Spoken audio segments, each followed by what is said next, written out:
বিপুল পরিমাণ গাঁজাসহ মুর্শিদাবাদে গ্রেপ্তার বীরভূমের দুই কারবারি। সোমবার গোপন সূত্রে খবরের ভিত্তিতে মুর্শিদাবাদের রঘুনাথগঞ্জ থানার উমরপুর এলাকায় অভিযান চালায় রঘুনাথগঞ্জ থানার পুলিশ। কোচবিহার থেকে নলহাটির দিকে যাওয়ার পথে একটি সন্দেহভাজন গাড়িকে আটক করে তল্লাশি চালাতেই গাড়ির ভেতর থেকে বিপুল পরিমাণ গাঁজা উদ্ধার হওয়ায় দুই কারবারিকে গ্রেপ্তার করে পুলিশ। ধৃতদের আদালতে পেশ করে গোটা ঘটনার তদন্তে নেমেছে পুলিশ।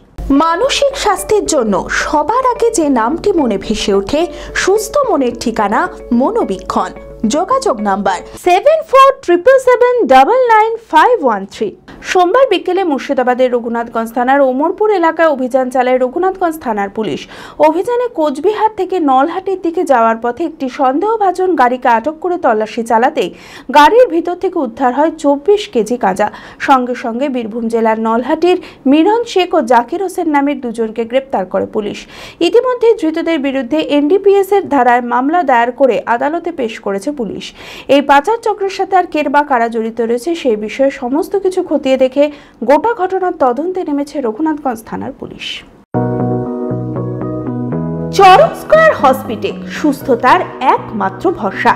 জেলায় প্রথম একই ছাদের তলায় সমস্ত অত্যাধুনিক উন্নত মানের চিকিৎসা পরিষেবা, উন্নত মানের IPD, ICU, CCU, NICU, PICU, dialysis, 7টি modular OT, orthopaedic, paediatric, urology, gynaecology, 24 ঘন্টা অভিজ্ঞ চিকিৎসক। এছাড়াও জেলায় প্রথম ক্যাথল্যাব, সিমেন্স, আর্টিসান এক্স মেশিনের পরিষেবা থাকছে চরক স্কয়ার হসপিটালে। 24 ঘন্টা private blood bank, MRI, CT scan, digital X-ray, ক্যাথল্যাবের পরিষেবা। ওপিডিতে বসছেন বিশিষ্ট চিকিৎসকেরা। রয়েছে স্বাস্থ্যসাথী কার্ডে চিকিৎসার সুব্যবস্থা।